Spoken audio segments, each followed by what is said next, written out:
À 6h22 sur RMC Découverte, c'est à la pédophilie à l'école et aux moyens mis en œuvre pour que ça n'arrive plus qu'on s'intéresse ce matin avec vous, Mathieu Rouault. Dans Libération, Najat Vallaud-Belkacem annonce de nouvelles mesures qu'on va détailler ensemble ce matin. Des mesures qu'elle a décidé de prendre à la suite d'une affaire dont, il faut bien le dire, le grand public a moins entendu parler que celle de Villefontaine. C'est celle de Villemouisson-sur-Orge, un prof de maths autorisé à enseigner en France, alors qu'il avait été condamné pour agression sexuelle en Grande-Bretagne.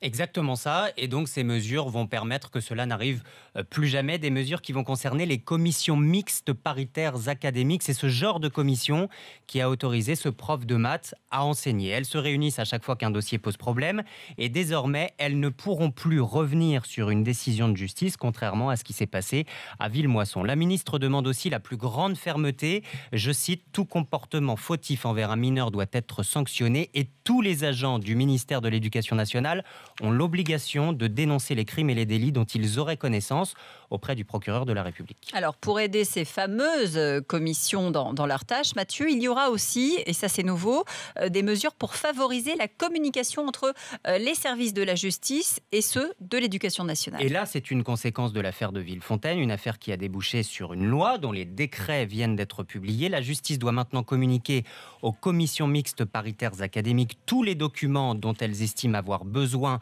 pour statuer. D'ailleurs, les casiers judiciaires des 850 000 agents de l'Éducation nationale sont étudiés. En ce moment, certaines personnes ont déjà été limogées. Et pour être sûr de ne rien laisser passer, une deuxième vérification sera faite par le ministère lui-même après chaque décision de ces fameuses commissions académiques.